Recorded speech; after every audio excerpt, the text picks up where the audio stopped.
তিনটা পাপের কারণে পৃথিবীতে তিনটা বিপদ আসবে। তিনটা পাপের কারণে পৃথিবীতে তিনটা বিপদ আসবে। তিনটা পাপের কারণে পৃথিবীতে তিনটা বিপদ আসবে। এক, ভূমিকম্প হবে। দুই, আকার আকৃতি পরিবর্তন হবে। সন্ধ্যায় থাকবে মানুষ, সকালে হবে শুকুর। সন্ধ্যায় থাকবে মানুষ, সকালে হবে মানব। তিন, সমস্যা নেমে আসবে। মসজিদে মারামারি, মাদ্রাসায় মারামারি, রাস্তাঘাটে মারামারি, কেউ কাউকে মানবে না। জমির দাম যা, বেশি খরচ তাই। সব সমস্যা নেমে আসবে তিনটা পাপের কারণে। এক, ভূমিকম্প হবে। দুই, আকার আকৃতি পরিবর্তন হবে। তিন, সমস্যা নেমে আসবে। পাপ তিনটা বলি। এক, এটা সরেবুল খমরা, মানুষ যখন বিড়ি তামাক জর্দা সিগারেট গুল নেশাদার দ্রব্য খাবে, পেপসি ঠান্ডা কোকোকোলা আরসি খাবে।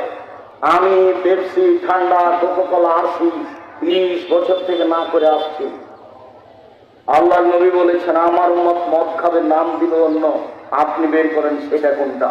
আর আপনি বলে ইতিহাস করে দেখেন, বিপদ নেমে আসবে। দুই, মেয়েরা যখন নাচবে, সব মোবাইলে মেয়ে নাচে, সব দোকানে মেয়ে নাচে, সব বাড়িতে মেয়ে নাচে। মেয়েরা যখন নাচবে, মেয়েরা যখন নগ্ন হবে, তখন পৃথিবীতে তিনটে বিপদ নেমে আসবে। তিন, জারাবিল মাসিক, যখন বাদ্যযন্ত্র প্রকাশ পাবে, সব মোবাইলে বাজনা বাজে, প্রায় সব দোকানে বাজনা বাজে, প্রায় সব বাড়িতে বাজনা বাজে, প্রায় সব গাড়িতেই বাজনা বাজে। বিবাহ শাদী হয় না বাজনা বাজা ছাড়া।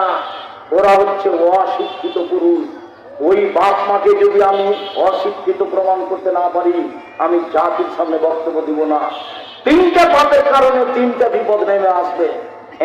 এক, ভূমিকম্প হবে। দুই, আকার আকৃতি পরিবর্তন হবে। তিন, সমস্যা নেমে আসবে। পাপ এক, মানুষ যখন নেশাদার দ্রব্য খাবে, পান করবে। দুই, মেয়েরা যখন নাচবে।